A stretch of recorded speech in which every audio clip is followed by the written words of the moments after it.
डाली डाली फूलों की तुझको बुलाए रे मुसाफिर मेरे उत्तराखंड में। उत्तराखंड हेरिटेज मीडिया लेकर आया है फुलवारी में चर्चा। पूर्व डीजीपी उत्तराखंड और उम्दा लेखक श्री अनिल रतूड़ी जी के साथ उनके निवास स्थान फुलवारी में, जहां से हम जुड़ेंगे आपके साथ। नमस्कार, स्वागत है आप सभी का आपके अपने YouTube चैनल में जिसका नाम है Uttarakhand heritage media, where we present the truth and highlight the essence of Uttarakhand. और इस चैनल के माध्यम से हमारा उद्देश्य है उत्तराखंड की कला, संस्कृति, साहित्य, शिक्षा, स्वास्थ्य, पर्यटन के साथ साथ प्रख्यात शख्सियतों को आपसे रूबरू कराने का। और इसी क्रम में हम लेकर आए हैं फुलवारी में चर्चा सीरीज, जहाँ पे हम करते हैं चर्चा पूर्व डीजीपी उत्तराखंड एवं उम्दा लेखक श्री अनिल रतूड़ी जी के साथ, उन्हीं के निवास स्थान फुलवारी में। तो आइए होते हैं से रूबरू। नमस्कार सर, हार्दिक स्वागत एवं अभिनंदन। नमस्कार। सर, जैसा कि हम सभी को पता है कि देवभूमि उत्तराखंड दो भागों में विभाजित है, एक गढ़वाल मंडल, दूसरा कुमाऊं। और पिछले एपिसोड में हमने गढ़वाल के बारे में, उसके इतिहास के बारे में चर्चा की थी। तो आज के इस एपिसोड में हम जानना चाहेंगे कुमाऊं के बारे में। तो सर, क्या है कुमाऊं का प्राचीन इतिहास?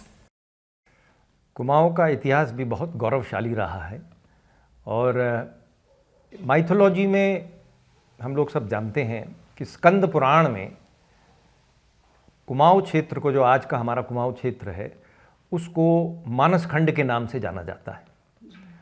क्योंकि हम लोग जानते हैं लिपू लेक के दर्रे के पार करके एक जो शिव का स्थान है, जो शिव का हम कहेंगे घर है, द अबोर्ड ऑफ शिवा, वो मानसरोवर लेक के पास है।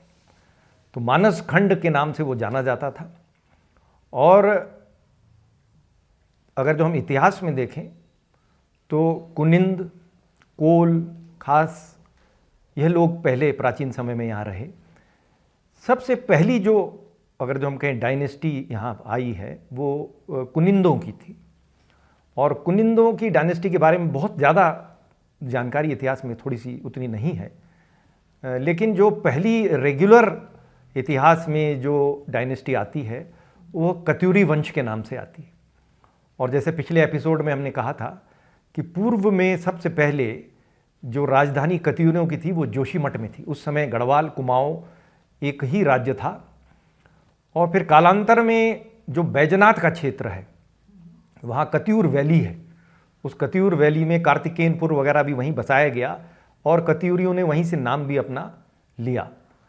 तो वो जो कत्यूर वैली है वहाँ बैजनाथ में पहले राजधानी रही और बहुत सारे उनके अच्छे कार्य हुए।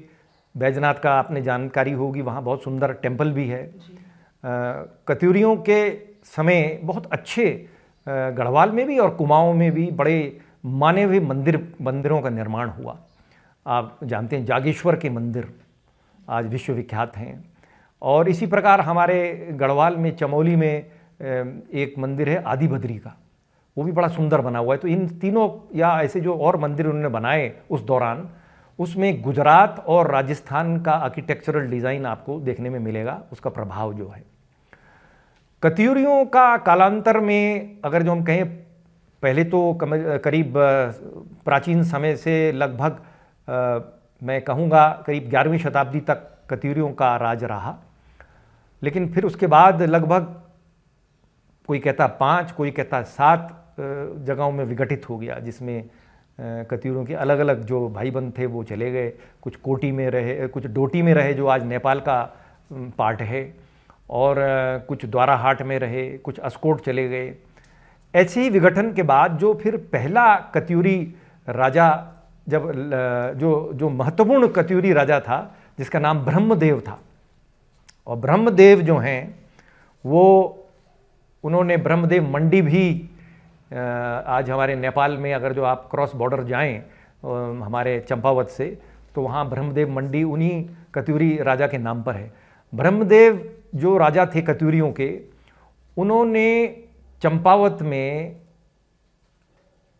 का जो पार्ट था वो एक राजकुमार जो झूसी से आया था उसको दिया था।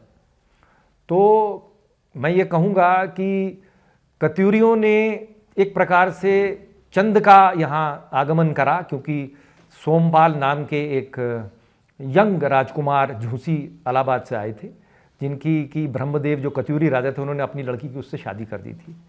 तो इस प्रकार मैं कहूँगा सोमदेव के आने तक कत्यूरियों का राज यहाँ रहा है और बड़ा गौरवशाली इतिहास उनका रहा। जी सर, चंद शासकों ने भी काफ़ी समय तक यहाँ राज किया, इसके बारे में आप थोड़ा प्रकाश डालिएगा। बिल्कुल सही आप कह रहे हैं। कुमाऊँ का जो महत्वपूर्ण जो डायनेस्टी आई है सबसे इतिहास में वो चंद वंश था। और ये कहा जाता है कि झुंसी से राजपूत जो क्षत्रिय वंश के सोमपाल जी आए थे, जिनकी शादी वहाँ हो गई थी चंपावत में। और चंपावत जो है वो एक प्रकार से ब्रह्मदेव जो कत्यूरी राजा थे उन्होंने एक प्रकार से दहेज में दे दी थी सोमपाल चंद को, जो चंद राजा थे और जिन्होंने चंद वंश को एक प्रकार से कुमाऊँ में प्रारंभ किया। उसके पश्चात गोरखा आक्रमण और गोरखाओं की कॉन्क्वेस्ट कुमाऊँ में जब होती है, इस बीच कंटिन्यूअसली चंदों का राज रहा है और विभिन्न चंद राजा हुए। इस छोटे से एपिसोड में उतना सब के बारे में बताना संभव नहीं है, लेकिन मैं कुछ महत्वपूर्ण राजाओं के बारे में बताना चाहूँगा। एक जो सबसे पहले जो मैं कहूँगा मेंशन करने योग्य होंगे, वैसे तो सारे ही बहुत गौरवशाली राजा हुए हैं वहाँ, लेकिन एक राजा थे जिनका नाम था गरुड़ ज्ञानचंद। इनका महत्वपूर्ण इसलिए है कि उन्होंने एक प्रकार से तराई क्षेत्र को पहली बार उन्होंने कॉन्कर किया और वो समकालीन थे तुगलकों के, जो फिरोज तुगलक थे उनके समकालीन थे और उनसे उनका संपर्क भी हुआ। और इस दौरान चंदों ने जो समस्त बाकी कत्यूरीय क्षेत्र था उसको एक प्रकार से अपने अधीन कर लिया था। तो एक गरुड़ ज्ञानचंद जो हैं वो बहुत माने हुए हुए। उसके पश्चात फिर अगर जो हम देखें तो एक माने हुए अन्य राजा हुए जिनका नाम था बालो कल्याणचंद। बालो कल्याणचंद जो थे उन्होंने चंपावत से राजधानी को अल्मोड़ा शिफ्ट किया 1563 में। और 1563 में जब अल्मोड़ा में आज हम लोग सब लोग जानते हैं, अल्मोड़ा का नाम सब जानते हैं, आलमनगर नाम से पहले बनाया गया था। तो अल्मोड़ा जो आज कल्चरल सेंटर है उसकी स्थापना करने वाले बालो कल्याणचंद थे। वो बहुत ज़्यादा दिन उन्होंने राज नहीं किया। उनके पुत्र जो थे वो बड़े राजा हुए जिनका नाम था रुद्रचंद। और रुद्रचंद एक विद्वान भी थे, उन्होंने बड़ा संस्कृत के बड़े जानकार थे। और सबसे कमाल की बात है कि वो अकबर के समकालीन थे। उन्होंने तराई क्षेत्र में जो तराई का एरिया है उसको लखनऊ के जो एक सूबेदार थे मुग़लों के, उन्होंने बीच में आके उसको कॉन्कर कर लिया था। फिर दोबारा रुद्रचंद्र ने उसको वापस लिया और अकबर से संपर्क भी किया। उन्होंने एक बहुत अच्छी पुस्तक लिखी हुई है जिसका नाम है सैनिक शास्त्र। और वो उन्होंने संस्कृत के बहुत सारे विद्वानों को इकट्ठा करके अल्मोड़ा में एक सेंटर बनाया था। वो एक बहुत बड़े हंटर भी थे, शिकारी, और अकबर उनसे बड़े प्रभावित हुए। वो लाहौर जाके अकबर के साथ में उन्होंने मित्रता भी करी थी और अकबर ने उनको काफ़ी सम्मान भी दिया और ऐने अकबरी में उनका मेंशन है। इसके बाद जो अगले बड़े राजा होते हैं वो कल्याणचंद हैं। कल्याणचंद तो खैर बहुत लेट आते, उससे पहले एक जो राजा थे वो बहुत ही, जैसे मैं कहूँगा कुमाऊँ के सबसे जिन्होंने युद्ध में कुमाऊँ को आगे बढ़ाया वो थे बाज बहादुर चंद। तो बाज बहादुर जो चंद थे वो शाहजहां के समकालीन थे और एक प्रकार से पूरे तराई क्षेत्र को शाहजहां की मदद से, यहाँ तक कि शाहजहां ने, आपको ये जानकारी होगी कि गढ़वाल कभी कॉन्कर नहीं हुआ और मुग़लों का कुछ कुमाऊँ में तो प्रभाव रहा लेकिन गढ़वाल पे बहुत कम उनका, क्योंकि यहाँ बहुत दुर्गम क्षेत्र था। तो उन्होंने कुमाऊँ के राजा से मदद मांगी थी शाहजहां ने। तो देहरादून भी कुछ दिन के लिए जो बाज बहादुर चंद हैं उन्होंने कॉन्कर कर लिया था, हालांकि बाद में फिर वो गढ़वाल के राजा ने वापस ले लिया था। तो बाज बहादुर चंद एक बहुत माने हुए राजा अल्मोड़ा के हुए। धीरे धीरे फिर उतना मजबूत नहीं रहे राजा और बाय द टाइम जो हम ये कहें कि 18वीं सेंचुरी की एंड होने लगता है 1790 के आसपास, एक दीवान थे हर्षदेव जोशी नाम के, जिनसे संपर्क करके रण बहादुर शाह जो नेपाल के राजा थे, वो बड़े एग्रेसिव कैंपेन वाले थे, उन्होंने एक प्रकार से हर्षदेव जोशी से कुछ संपर्क किया और फिर कुमाऊं में गोरखों का एक प्रकार से आक्रमण हुआ। युद्ध के बाद फिर गोरखों ने एक प्रकार से चंद डायनेस्टी का अंत किया। सर, अभी आपने गोरखाओं के बारे में बात की, तो मैं चाहूँगी कि हमारे दर्शक भी ये जानना चाहेंगे कि गोरखा और ब्रिटिश शासन के बारे में थोड़ा और यदि आप प्रकाश डालें। बिल्कुल सही, जो मैंने अभी लास्ट में आपको बताया था, 1790 में गोरखा जो राजा थे उस जमाने में, नेपाल के महाराजा थे रण बहादुर शाह, उन्होंने एक बड़ा ही एक एग्रेसिव कैंपेन कॉन्क्वेस्ट का किया था। और उस दौरान जब हर्षदेव जोशी, जो कि एक ज़माने में अल्मोड़ा के दीवान हुआ करते थे, वो थोड़ा सा डिसग्रंटल्ड हो गए थे, उन्होंने एक प्रकार से उनके साथ बात करके और नेपलीज जो आर्मी थी उसको वहाँ वो आए और कुमाऊं में कुछ थोड़े बहुत युद्ध के बाद अल्मोड़ा पर गोरखों का शासन हो गया। उस समय गोरखा अमर सिंह थापा, बलभद्र, हस्तीदल, इस प्रकार के उनके कमांडर्स थे, बड़े नामी कमांडर्स हुए।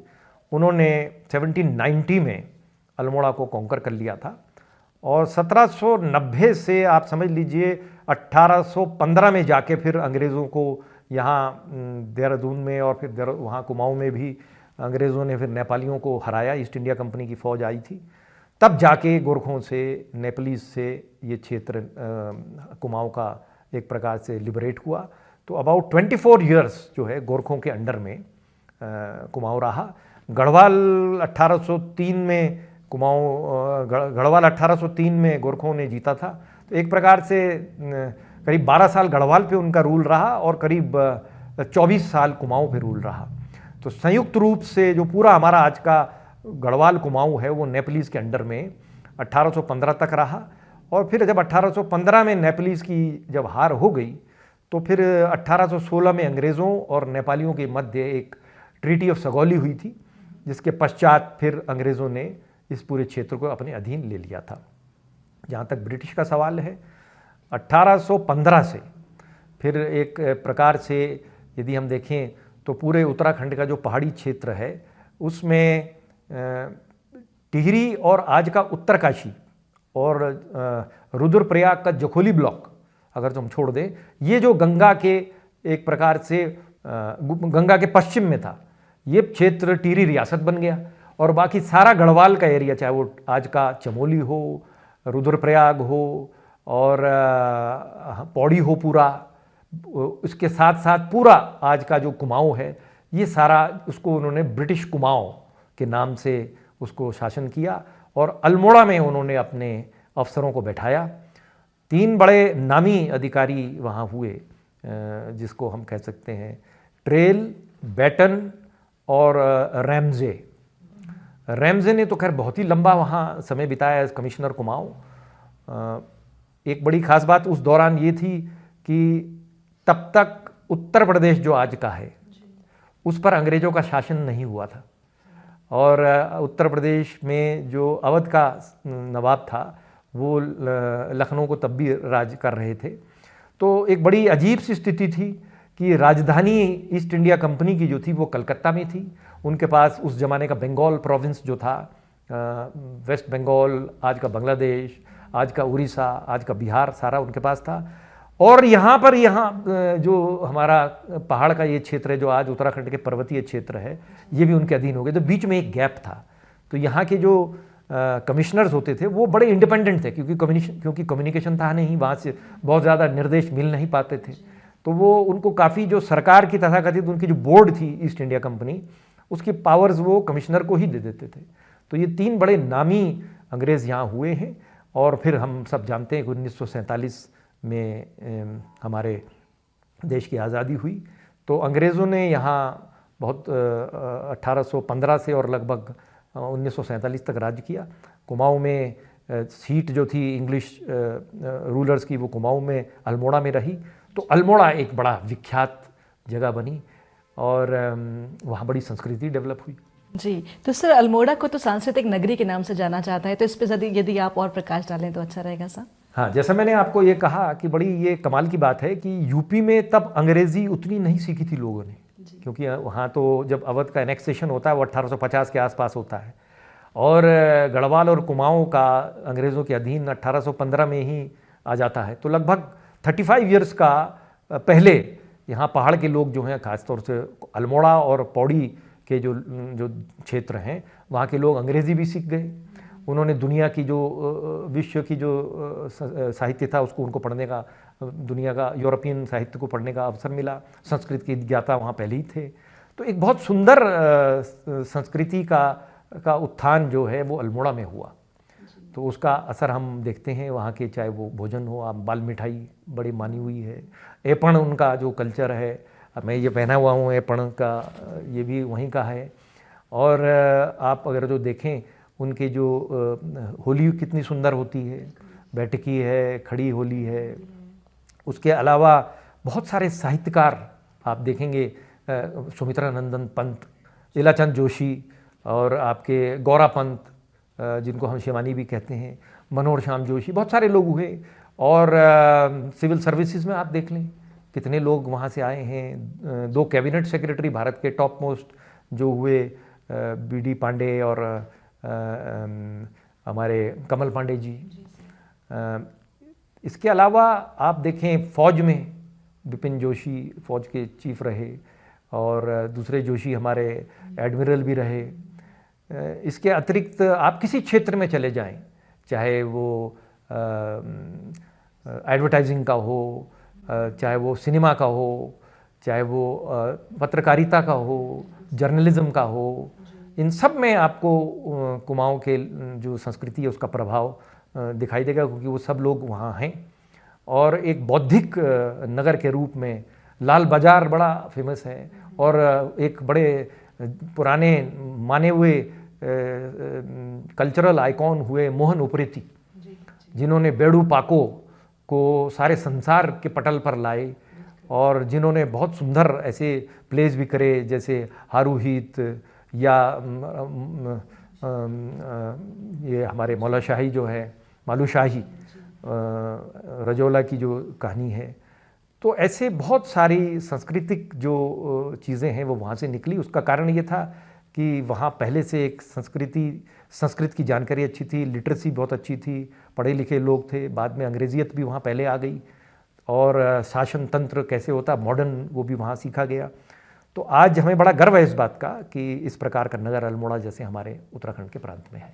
बहुत खूब सर, और वास्तव में आपसे इतनी सारी जानकारी सर हमको मिल रही है। ये और कहना चाहूँगी सर कि चाहे हम कुमाऊँ की बात करें या गढ़वाल की, हमारा ये जो पहाड़ी कल्चर है, संस्कृति है, ये अपने साहित्य, अपने नृत्य, अपने लोकगीत के लिए भी बहुत ज़्यादा प्रख्यात है।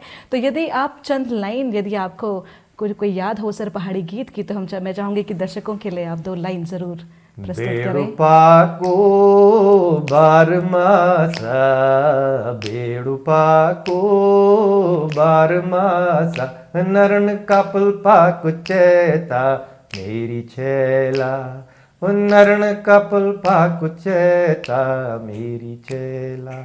मोहन उप्रेती जी ने इस गीत को जब दिल्ली में गाया था, तो जवाहरलाल नेहरू जी ने भी ये कहा था कि ओ यू आर द बेड़ुपाको बॉय। संस्कृति के बारे में हम लोग, अपनी संस्कृति के बारे में हमें ज़रूर गर्व होना चाहिए, लेकिन संसार में भिन्न भिन्न प्रकार की संस्कृति हैं, और मनुष्य को अच्छी संस्कृति सब जगह से लेनी चाहिए। तो कोई संकीर्ण संस्कृति का विचार कोई संकीर्ण भी नहीं होना चाहिए। तो सर हम तो चाहते हैं कि चर्चा यूं ही कंटिन्यू करें। तो हमारे दर्शकों को ये एपिसोड बहुत पसंद आया होगा, मुझे उम्मीद है। तो इसी उम्मीद के साथ कि फिर हम मिलेंगे फुलवारी में चर्चा सीरीज के एक नए एपिसोड के साथ। फिलहाल आप श्री अनिल रतूड़ी जी को और मुझे दीजिए इजाज़त। नमस्कार।